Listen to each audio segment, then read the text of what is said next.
Breaking news చూస్తున్నాము. Cinema ఇండస్ట్రీకి big shock అని చెప్పాలి. మళ్ళీ ఐబొమ్మ వచ్చేసింది. ఈసారి మరింత హెచ్డి క్వాలిటీతో ఐబొమ్మ 2.0 అందుబాటులో ఉంది. నవంబర్ 15, 2025లో ఐబొమ్మని పోలీసులు బ్లాక్ చేసేశారు. ఐబొమ్మ నిర్వాహకుడు రవిని సైతం అరెస్ట్ చేశారు. కొంతకాలం జైల్లో పెట్టిన తర్వాత ఐబొమ్మ రిటర్న్స్ అంటూ ఐబొమ్మ వెనుక మరి ఇప్పుడు ప్రస్తుతానికే జైలు నుంచి బయటకు వచ్చిన రవి ఉన్నాడా?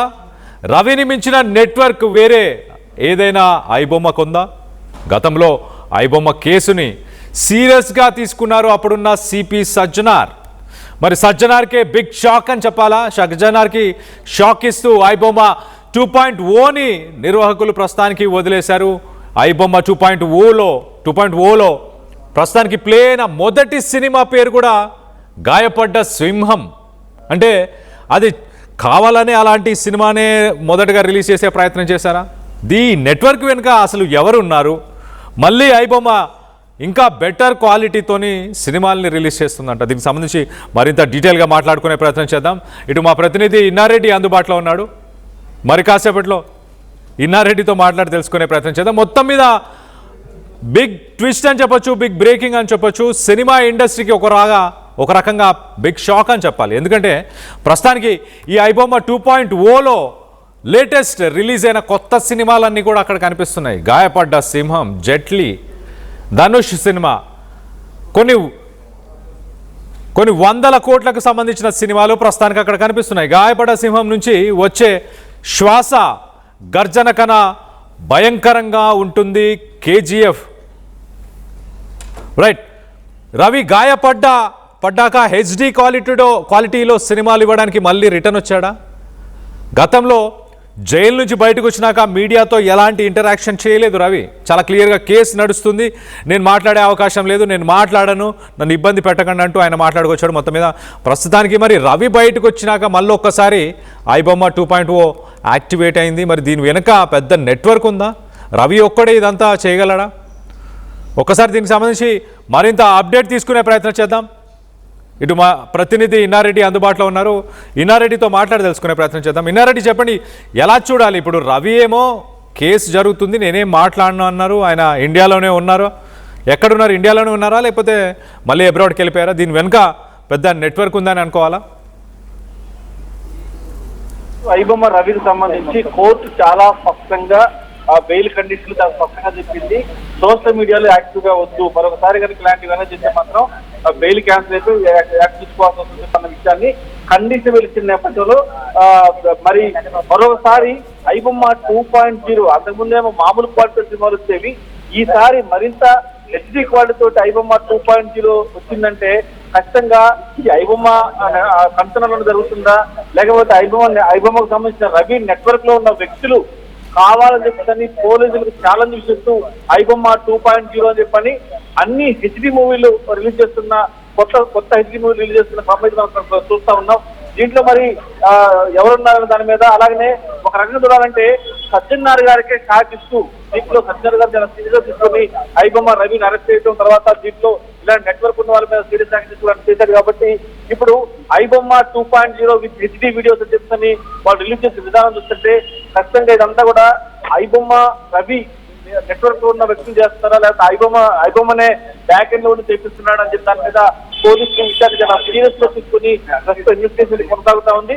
మరి ఐబొమ్మ 2.0 ని ట్రేస్ అవుట్ చేస్తారా, మరి ఐబొమ్మ రవిని ఈ విషయం మీద మరోసారి పిలిపించి విచారించి ఇంకా ఎవరెవరు ఉండుండొచ్చు, ఎవరు ఈ నెట్వర్క్ లో ఉండే అవకాశం ఉందని దాని మీద విచారణ అవకాశం కల్పిస్తారు. ఇదంతా కూడా సైబర్ క్రైమ్ పోలీసులు కేసు నమోదు చేసుకుని ఈ ఐపీ అడ్రస్లు, తర్వాత దీనికి సంబంధించిన హైయర్ టెక్నాలజీ కూడా ట్రాక్ చేసే కొత్త టెక్నాలజీ వచ్చింది, ఏ టెక్నాలజీ వచ్చింది, మరి ఆ టెక్నాలజీ ఉపయోగించి ఐబొమ్మ 2.0 హెచ్డి మూవీస్ ని అడ్డుకుంటారా, తర్వాత దీన్ని వెనకుండి నడిపించేది ఎవరు, దీంతో రవికి సంబంధించిన హస్తం ఉందని దాని మీద పలు అనుమానాలను ప్రస్తుతం మాత్రం సైబర్ క్రైమ్ పోలీసులు ఈ వీడియోస్ నిశ్చితంగా పరిశీలించి ట్రాక్ చేస్తున్నట్టుగా మనకు సమాచారం ఉంది. ఐబొమ్మ రవి ఉండే అవకాశం లేదంటున్నప్పటికీ కూడా ఐబొమ్మ రవి సంబంధించిన నెట్వర్క్ లో ఉండే మీకు ఇలాంటి మరొక ఐబొమ్మ రవి 2.0 హెచ్డి వీడియోస్ అని చెప్పి చేస్తుంటే పోలీసు కూడా అనుమానిస్తున్నట్టుగా మనకు తెలుస్తా ఉంది. కళ్యాణ్, అయితే ఇన్నారెడ్డి దీనికి సంబంధించి అంటే కొత్త సినిమాలన్నీ కూడా ప్రస్తుతానికి ఈ ఐబొమ్మ వెబ్సైట్లో కనిపిస్తున్నాయి. ఆ సినిమాకి సంబంధించిన వాళ్ళు ఎవరైనా సినిమా ఇండస్ట్రీ నుంచి ఎవరైనా మాట్లాడారో దీనికి సంబంధించి ఎంతగా నష్టపోయే అవకాశం ఉంది సినిమా ఇండస్ట్రీ వాళ్ళు మరొకసారి ఐబొమ్మ రావడంతో? కళ్యాణ్ యాజ్ యూజువల్ గా కోట్ల రూపాయలు పెట్టి సినిమాలు తీయడం, తర్వాత వీళ్ళు ఫ్రీగా ఆన్లైన్ లో పెట్టడం అనేది నిజంగా వాళ్ళకు చాలా నష్టం జరుగుతా ఉంది. ఇప్పుడు ప్రస్తుతం మనం ఏదైనా మూవీ రాగానే తర్వాత థియేటర్ రైట్స్ కావచ్చు, తర్వాత ఆ ఓటీటీ రైట్స్ కావచ్చు, ఇవన్నిటి మీద డబ్బులు వస్తాయి. కానీ ఒకసారి గతంలో మనం గమనిస్తే ఏ ఫైర్ సినిమా వీడియో అయినా కానీ క్వాలిటీ తక్కువగా ఉండొచ్చాయి. కానీ ఇప్పుడు ఐబొమ్మ 2.0 హెచ్డీ క్వాలిటీ వస్తుందంటే ఒక రకంగా చెప్పాలంటే ఓటీటీలో ఎంత క్వాలిటీ ఉంటుందో అదే క్వాలిటీతో మూవీస్ ఉంటున్నాయి. కాబట్టి ఖచ్చితంగా సినిమా ఫీల్డ్కి గతం కంటే ఎక్కువ దెబ్బ తగిలే అవకాశం అయితే ఉంది. కాబట్టి దీని మీద ఇంకా ఎలాంటి ఫిర్యాదు రాలేదు. మొత్తం మీద సోషల్ మీడియాలో అలసలు చేస్తున్న ఐబొమ్మ 2.0 హెచ్డీ వీడియోస్ మాత్రం ఖచ్చితంగా ఆ సినిమా పరిశ్రమకు చాలా దెబ్బ తగిలే అవకాశం కనిపిస్తా ఉంది. అవతల పక్క వ్యక్తులు కూడా ఆల్రెడీ ఐబొమ్మ రవిని అరెస్ట్ చేసి రిమైండ్ చేసిన నేపథ్యంలో ఏమాత్రం దొరకకుండా దాన్ని హైఎండ్ టెక్నాలజీ తోటి ఏమాత్రం దొరికే అవకాశం లేకుండా వాళ్ళు కూడా ఈ వెబ్సైట్ కనిపిస్తుందని తెలుస్తా ఉంది. చూడాలి మరి ఫ్యూచర్ లో ఇది సినిమా పరిశ్రమ చాలా పెద్ద పని చెప్పుకోవచ్చు. గతంలో జరిగిన డ్యామేజ్ కంటే చాలా దారుణంగా ఉండదు. గతంలో మనం వీడియోస్ చూస్తాం ఐబొమ్మ సంబంధించిన వీడియోలు, అవి పెద్ద క్వాలిటీ ఉండేవి కాదు. కానీ ఐబొమ్మ 2.0 క్వాలిటీ చూస్తే దిమ్మ తిరిగే క్వాలిటీ ఉంది. కాబట్టి ఖచ్చితంగా ఇది సినిమా పరిశ్రమకు ఒక పెద్ద దెబ్బని చెప్పుకోవచ్చు. చాలా చాలా చాలా చాలా విధాలుగా ఇది సినిమా కొత్త సినిమాలన్నీ కూడా వస్తున్నాయి. కాబట్టి ఆ సినిమా పరిశ్రమ ఖచ్చితంగా దీని మీద సీరియస్ అయ్యి మరోసారి కేసు పెట్టి దీని మీద స్పెషల్ యాక్షన్ తీసుకోవాలని చెప్పని కూడా పోలీసులకు అవకాశం ఉంటుంది. దీని మీద ప్రస్తుతం మాత్రం పోలీసు నిఘా కొనసాగుతా ఉంది. సినిమా పెద్దలు కూడా దీని మీద కంప్లైంట్ ఇవ్వడానికి సిద్ధమై తర్వాత దీన్ని ఏ విధంగా అడ్డుకోవాలని దాని మీదనే సైబర్ క్రైమ్ పోలీసు ముందస్తుగా యాక్షన్ ప్లాన్ తయారు చేసి చూస్తా ఉంది. ఏదైనా కూడా గతం కంటే హెచ్డీ క్వాలిటీలో ఐబొమ్మ 2.0 రావడం అనేది ఖచ్చితంగా సినిమా పరిశ్రమ ఒక పెద్ద ఎదురుదెబ్బని చెప్పుకోవచ్చు. Kalyan right Nareddy, thanks for the latest update. మొత్తం మీద ఐబొమ్మ 2.0 హెచ్డీ క్వాలిటీలో ఐబొమ్మ 2.0 వచ్చింది. కొత్త సినిమాలన్నీ కూడా ప్రస్తుతానికి ఆ వెబ్సైట్లో కనిపిస్తున్నాయి. దీనివల్ల సినీ ఇండస్ట్రీకి ఎంతగానో నష్టం జరుగుతుంది. గతంలో ఐబొమ్మ రవిని ప్రోత్సహిస్తూ ఆయనను సపోర్ట్ చేస్తూ ఎంతోమంది సామాన్య ప్రజలు ఈ టికెట్ రేట్లని మేము భరించలేకపోతున్నాం, ప్రొడ్యూసర్స్కి హీరోస్కి అంతగా డబ్బులు పెట్టాల్సిన అవసరం ఏముంది అంటూ సామాన్య ప్రజలు కూడా మాట్లాడడం జరిగింది. ఐబొమ్మ రవిని అరెస్ట్ చేసిన తర్వాత ఆయనకి ఒక రకంగా రాబిన్ హుడ్ అంటూ ఆయనకి చాలామంది సపోర్ట్ చేశారు. కానీ దీనివల్ల సినిమా ఇండస్ట్రీకి సంబంధించిన వాళ్ళు ఎంతోమంది నష్టపోతుంటారు. 24 ఫ్రేమ్స్కి సంబంధించిన వాళ్ళు ఒక సినిమాకి కష్టపడి పనిచేస్తారు. తమ పేరుని వాళ్ళు ఆ సినిమా ద్వారా ఎంతో కొంత పేరును పొందుతాము, మరిన్ని అవకాశాలు అందుతాయి అంటూ ఎంతోమంది ఆశలు ఉంటాయి, ఎంతోమంది ఆశపడుతుంటారు. కానీ వాళ్ళందరి ఆశలు కూడా అడియాశలు అయిపోతుంటాయి. ఇలా బ్లాక్ మార్కెట్లో పైరసీ సినిమాలని కనుక రిలీజ్ చేస్తే దానివల్ల ఇండస్ట్రీ ఎంతో నష్టపోతుంది అంటూ ఇండస్ట్రీకి సంబంధించిన ప్రొడ్యూసర్స్, యాక్టర్స్ వీరందరూ కూడా ఎన్నోసార్లు లబోదిబోమని మొత్తుకున్నారు. ఇటు పోలీసులను కూడా సంప్రదించారు. దాని ద్వారానే గతంలో యాక్షన్ తీసుకోవడం జరిగింది. ఆ యాక్షన్ వల్లే ఐబొమ్మ వెబ్సైట్ని కానీ ఐబొమ్మ రవిని అరెస్ట్ చేయడం జరిగింది. కానీ ప్రస్తుతానికి మరొకసారి పోలీసులకి, సినిమా ఇండస్ట్రీ పెద్దలకి, ప్రొడ్యూసర్స్కి, హీరోయిన్స్ వీరందరికీ కూడా మరొకసారి తలనొప్పిగా మారాడు ఈ ఐబొమ్మ రవికి సంబంధించి. ఐబొమ్మ రవి అయినా మరి తన వెనక ఉన్న వేరే నెట్వర్క్ ఇప్పుడు ఆ వెబ్సైట్ని రన్ చేస్తుందా, ఆ వెబ్సైట్ని ఎవరైనా లీజ్కి తీసుకొని రన్ చేస్తున్నారా? మొత్తానికైతే ఏం జరిగినా కానీ ఇదైతే వాట్ ఎవర్ ఈస్ హ్యాపెనింగ్, ఈ వెబ్సైట్ పెట్టి పైరసీ సినిమాలను నడపడం అనేది సరైన విషయం కాదు. అది ఇల్లీగల్.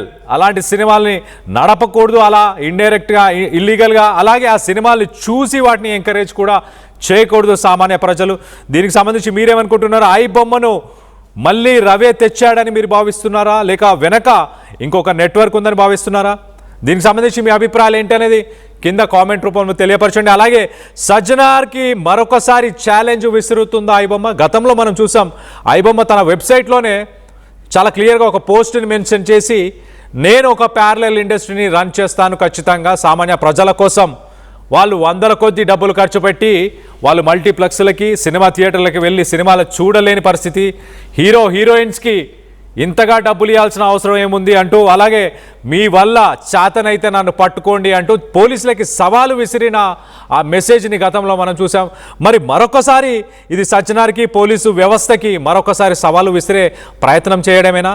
అంటే ఒకసారి ఇంకా లేదు ఐబొమ్మ అనే వెబ్సైట్ లేదు. రవి కూడా ప్రస్తుతానికి పోలీస్ కేసులో ఆయన ఇన్వాల్వ్ అయి ఉన్నారు. కోర్టులో కేసు నడుస్తున్న సమయంలో ఆయన ఇండియాలోనే ఉండి మొత్తానికైతే మరి ఉన్న సమయంలో వెబ్సైట్ని మళ్ళీ ఎవరు రీస్టార్ట్ చేశారు? దీనికి సంబంధించి మీరేమనుకుంటున్నారు? మీ అభిప్రాయాలను కింద కామెంట్ రూపంలో తెలియపరచండి.